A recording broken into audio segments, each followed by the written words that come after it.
Everybody, thanks for watching. Just a quick reminder that Frequency and Vibration Volume 3 is now available, as well as the Guide of 2025.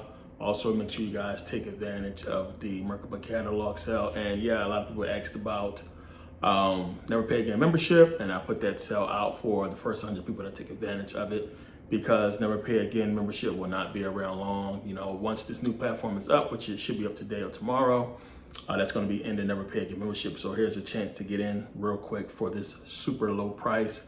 And as I said, everybody who bought Merkabah catalog or flash drive, check your emails. You guys have the membership. So yeah, I want to get to this video real quick because a lot of information real fast.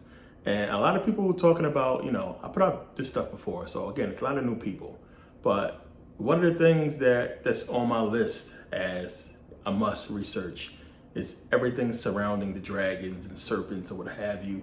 It's one of the big mysteries about the ancient world, as well as the pyramids and the crazy monuments that we always talk about. It's one of the things you just can't ignore. And the thing that a lot of people just forget about, and it's because it's so old. We have writings from Homer, right? We have, mythological stories, supposedly mythological. And you got to think about this stuff. Okay, first of all, Homer wrote so much. And in the depictions and just outside of that, just him talking about dragons and him talking about serpent beings. I mean, that should be enough for you right there. There's no TV during this time. There's no animations during this time. This is something that they talked about and drew as if it existed. Then even when you go and look at some of the pottery and, the depictions of dragons from back then, it's replete. I mean, it's no way around that argument that these beings, whatever you want to call them, serpents or dragons, existed. Again, I talked about the zodiac and having a dragon on the zodiac. I talked about all of the mythology or the stories of dragons from, Britain and Scotland and so many different civilizations, especially in China. And it's just something we can't ignore. So I put out a lot of information before about, reptilians and how we have within our genes this reptilian DNA. And, our skin is the evolution basically of reptilian skin. It's in our DNA, as I talked about all this before. But you gotta, as I said, look at your hand. You can see you have scales. We all know about the disease where you have super dry skin and, you have children. A lot of these people turn real scaly. They look real serpent-like. And those pictures are tough to look at, but it's so much there that's giving you this understanding of this connection between us and dragons, or us and this serpent energy. So we talk about the Garden of Eden, always get into that. And we know about the serpentine energy of Kundalini, and we made that connection with how the tree of life is representing that, and a tree of the knowledge of good and evil, which the whole Garden of Eden story, when you break it down, which I broke down a lot, understanding the metaphors of it is, the garden is representing the brain. And you guys got to understand that. And it's the same thing with the pyramid, the Great Pyramid, as I said, also represents the brain. And you got to see where they made this connection with the Garden of Eden story. And it's not hard to figure out. So in the story, we know we had the serpent come down and tempt Eve. And it's giving you that whole connection of how the serpent brain, we have the triune brain. I talked about that. So again, understanding that we have this reptilian lower brain, right? And the reptilian part of our brain is what basically governs our actions, our desires for the materialistic world and what have you, which is why Satan represents the materialistic world. Satan is the serpent or what have you. Hell is material. When you understand, it's the lowest form of existence when you really pay attention. There is outside of this physical world, which, none of this stuff is real. Like, it's hard for people to comprehend. We'll get into this a lot more deeper. This is what we know. And when you are surrounded by all that you know, that's all that you know. This, what we call physical world matter, it's not even real. I know it's hard to comprehend. It's just not, it's outside of what you really are as far as your spiritual self. So we have this in the Bible, this understanding. If you guys read the Gnostic text, which will talk about Gnosticism, and then the Hag Hammadi manuscripts, I told you what were they scared of back then? Dragons, serpents, serpent dragons. So when you get into the Nag Hammadi manuscripts, you have a whole sect of groups who basically worship these serpents, the Nassim. And it's one of those things where you got to really look into these ancient manuscripts and see how things were completely different, which I touched on that as well. That's why I'm putting these videos out. A lot of people talked about, hey, you putting these videos out. In these videos, I touched on all this stuff. So it's for a lot of the new people to go and look and see what I'm talking about, because they're about to get into a whole different line of research that I haven't touched on yet. But you got to have this prerequisite information. So yeah, I'm going to be talking about this a lot. But remember, I gave you the whole connection with the Garden of Eden story. And then when you start getting into the Gnostic texts, which we're going to get into that coming up, then you can see this connection, the reptilian connection, and how this stuff is just, using, as we know, ancient Egyptian mythology and all the other ancient stories. You have Eve in the garden. And remember, I said the garden represents the brain. You have the tree representing the serpentine energy, the serpent representing Kundalini energy, the serpent basically having the knowledge of good and evil and trying to give it to man, which Adam and Eve will represent man and woman, but also will represent the pineal gland and opening it and being enlightened or what have you. So again, you have in the Great Pyramid also representing the brain, and you would have the Queen's Chamber. In the Queen's Chamber, you have the Queen's Chamber, the King's Chamber. Remember, I showed you guys the Queen's Chamber has a little opening, and that opening shoots straight up into space and aligns with the Draco star system, which is the serpent or the serpent dragon. So again, you have this Garden of Eden story representing the brain. You have this Great Pyramid where in the Queen's Chamber, you have this whole connection with the Draco constellation, giving you this whole thing. A lower brain as well. Remember, the Queen's Chamber is lower. Lower brain, reptilian brain. Is giving you this whole understanding. So you got to still look at the rest of the world and where we can see all of this dragon, reptilian, symbology, and it's everywhere. And it's something that, again, is on my list of things you must research and look into, because you just can't escape it or get around it. I talked about Maria Gimbutas. She has found some of the oldest artifacts ever. And she's one of my, heroes and people who I talked about a lot, because she fought so hard to get her information out there. And they wanted to discredit her because she was a woman, but she had facts and proof, and you just couldn't discount what this woman was saying. And again, you got to understand, talk about the whole Garden of Eden thing once again. Nowhere in the world a woman comes from a man's rib. There's no way around that. You can't get a man without a woman, period, point blank. So if you can't get a man without a woman, that should tell you, common sense should tell you that women had to be here first, right? And of course, we know without the two, man and woman, you can't, procreate. But again, we have so many different civilizations that talked about the woman being able to reproduce on her own. And again, everything a man is and ever will be comes from a woman. So what you need to produce or have a child that comes from a man already exists within a woman or came from a woman. And we don't know if it's something that was a different type of genetics back then, or something that's outside of our knowledge. But in any case, Maria Gimbutas found this information. And she found also these ancient figurines of these serpent people. So you have these serpent beings that's like half their body is like serpent, and the top half is like, human, but then some of them are like reptilian and like, serpent bottoms. We also see this with the Nagas. I talked about the Nagas over in Asia. We find the Nagas in Thailand, Cambodia, what have you. And again, these are serpentine beings that so many ancient civilizations talked about. And again, you can't just ignore that. You got to still look at the fact that this is ancient stuff. These people depicted this. They drew it. They carved it out. Like, again, of course, I know people got imaginations, but if you have an imagination and you're trying to produce something, there's probably a reason behind it. I don't think that you're going to carve this carving from something that didn't exist to put out to people and teach a story about something that, you know, you can't prove or you can't show. Everybody was down with this information. Everybody was going along with it and the teachings of it, and it spread. There's not that much coincidence in the world that we find all the way over in Thailand and Asia and China as well, dragons, you know, the Nagas, these serpent beings. And then we move all the way to Turkey, and we find the same thing with the serpent beings. Maria Gimbutas found these figurines, you know, in Egypt as well. You know, the whole serpentine beings as well. So I talked about this with the W rays, the headdress on the Egyptian headdress. And we know that the serpent and the vulture, which is Wajet and Nekbet, represents Upper and Lower Egypt. But again, I showed you guys with the serpent, when you look on the back, it represents the serpentine energy. That serpent goes all the way down the back, down the spine.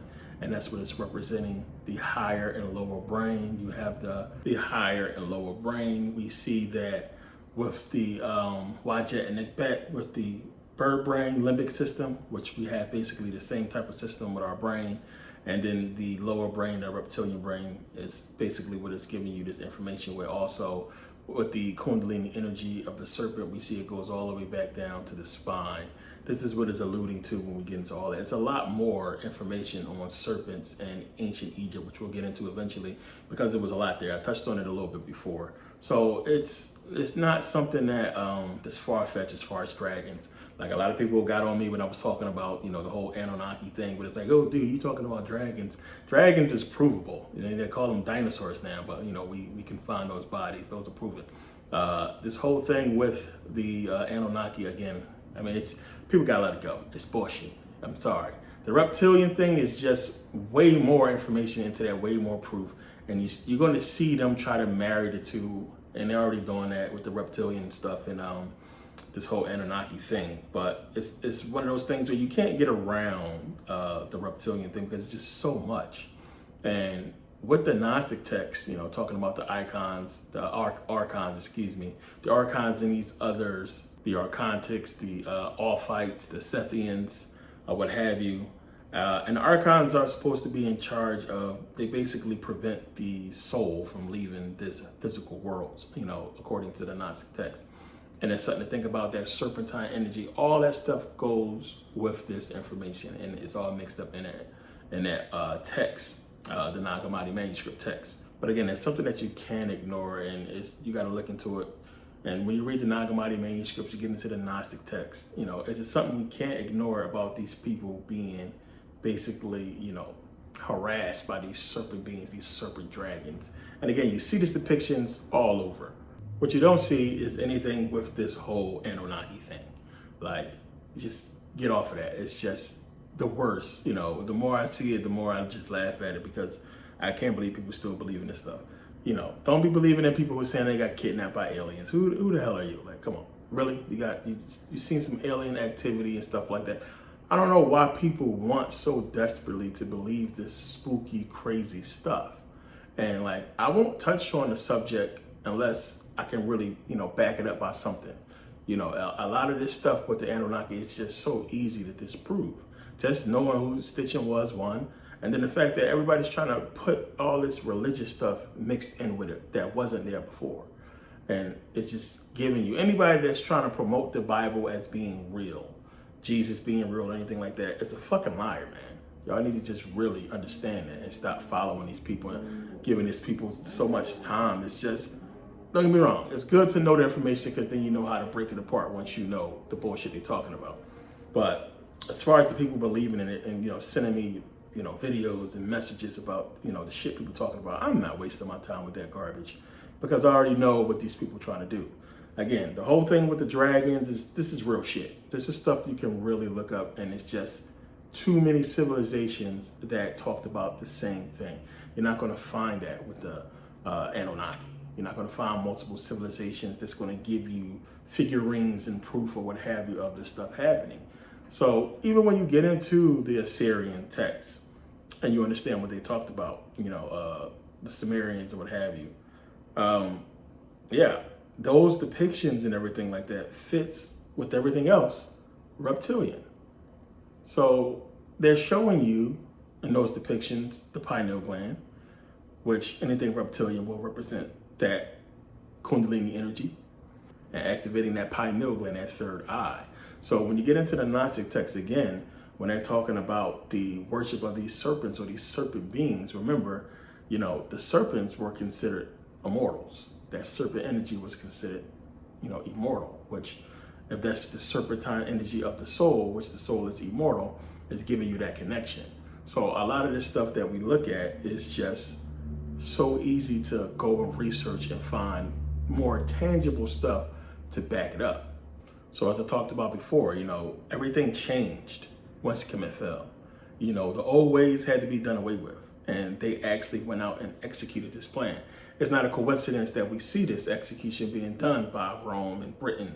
And then when we look at the depictions, who's fighting these dragons? These are like Roman and British soldiers. The whole thing with, armor, fighting these dragons. We see those depictions from Britain, from Rome. And it's as if it was some type of decree. And again, this also is, way before television. Like a lot of these paintings and depictions are real. These are real paintings that someone painted, real depictions from back then of this dragon wars, as if some type of decree was made to go and wipe these dragons out. So when you get into what Maria Gimbutas talked about, and a lot of these societies, that these dragons were spiritual beings, and they had this connection with women, and super spiritual connection that women had over these serpent dragons. Again, I talked about this before. That's why in Game of Thrones, it's a woman that's controlling the dragons, even though the family was basically the house of the dragons or what have you. But she was the mother of dragons. It's giving you that whole connection and understanding of what's going on and how this connection used to exist a long time ago. Man came and wiped these dragons out for whatever reason, because they didn't want us having this connection to the spiritual world that we must have had with these serpent dragons. So we've seen everything from reptilian shapeshifters. And again, you got to remember, they tell us that we crawled out of the primordial waters, and through evolution, we get all these beings and what have you, and then eventually dinosaurs, and then everything basically cooled down.